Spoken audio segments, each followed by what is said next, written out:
Good morning, everyone. Thank you for taking your time out of your busy schedules and meeting us for this IEP. First of all, I would like to introduce myself. My name is Marisa Luna, and I'm the principal at LBJ Elementary.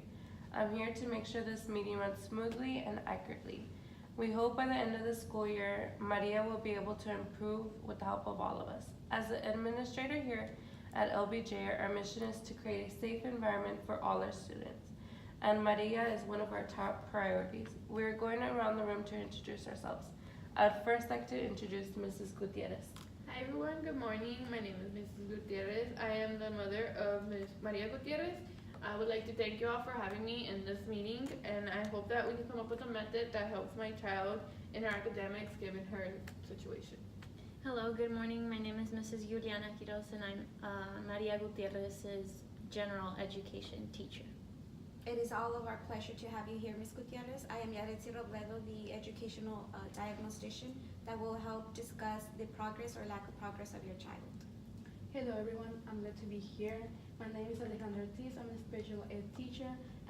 I will discuss about the disability of my student, Maria Gutierrez.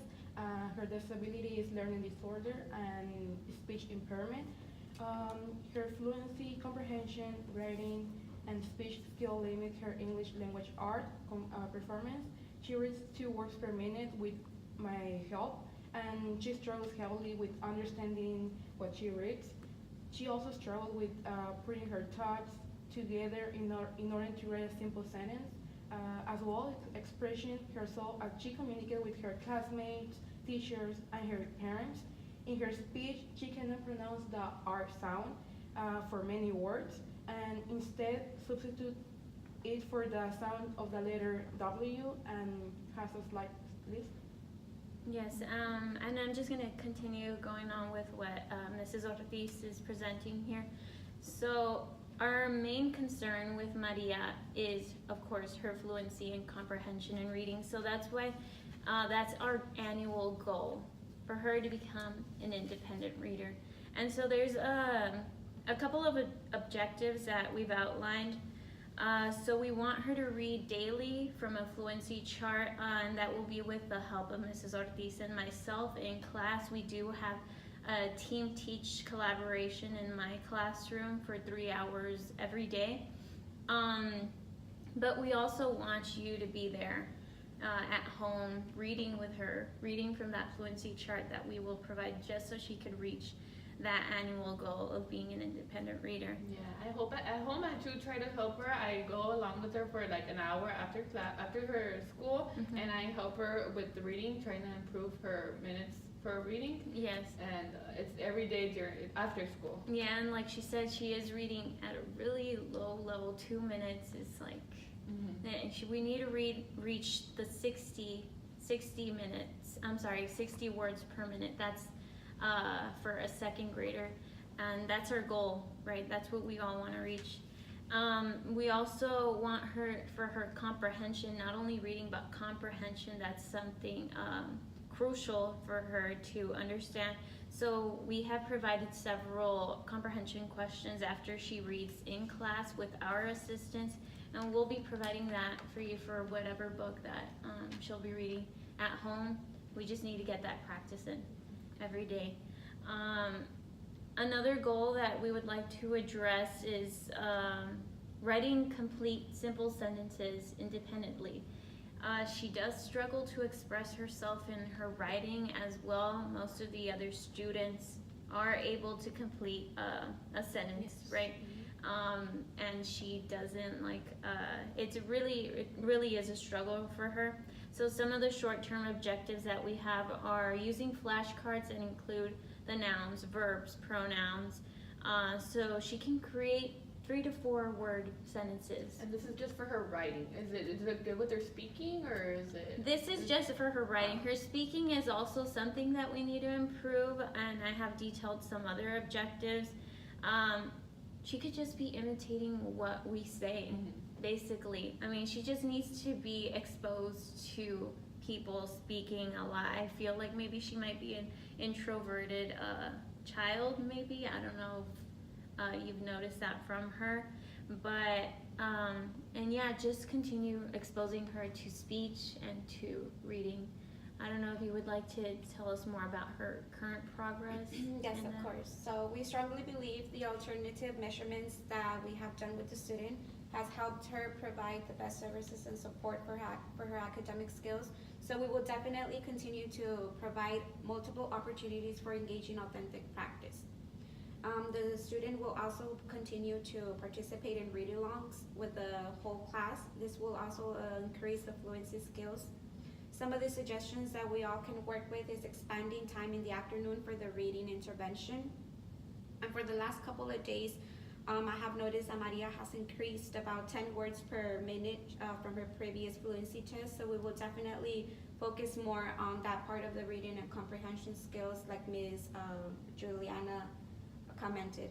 So we will definitely recommend for you to start seeing any speech therapy that you could put her in after school or some of the time perhaps in school. And yeah, that's what we might suggest with her speech, just to have more of like a one-on-one intervention with a speech therapist. That way she could progress more in that aspect. Do you guys have like any programs that you guys offer here in school to help her out with that too? Yes. Actually, we do, Mrs. Gutierrez. There's an after-school program and a summer program that could help Maria improve in her learning disability and her communication skills. And I would highly recommend that Maria should enter these programs as soon as possible.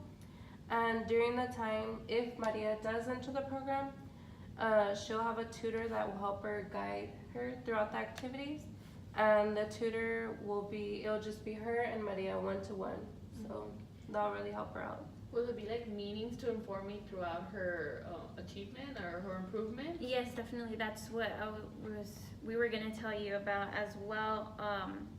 I'm trying to set up at least monthly meetings with me and you, and maybe Mrs. Ortiz as well could be there, and we'll be communicating with Mrs. Robledo on her progress. She does test Maria weekly and we're focusing more on English language arts. Yes, we do see some difficulties in mathematics, that she does struggle in mathematics, but English language arts is our main concern with her. And so that's what we're going to try to improve. But yes, you'll be informed about her progress with her annual goal once out of the month.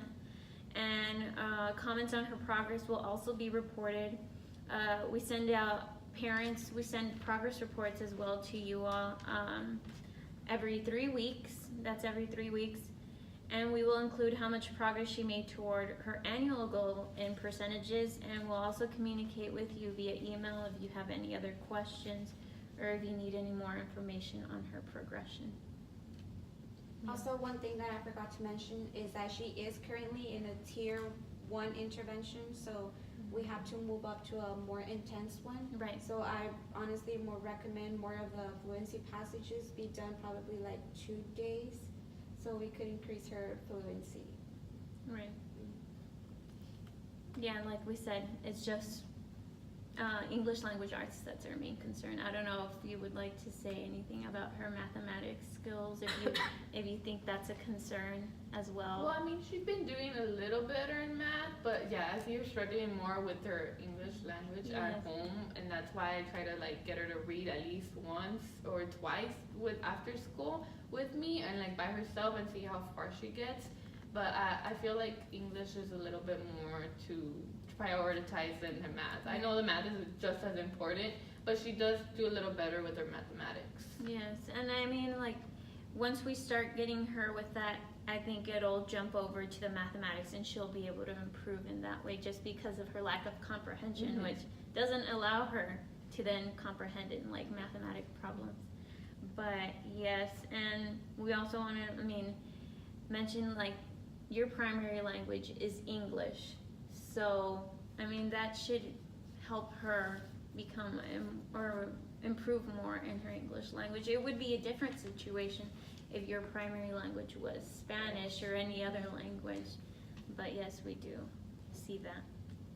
I don't know if you would like to add anything else. Well, if you have any more questions throughout the school year, Ms. Gutierrez, you could feel free to contact any of us. If not, then this meeting is adjourned. Yes, we'll be glad to help you out. Thank you all for having me. Thank you. You're welcome. Let's see.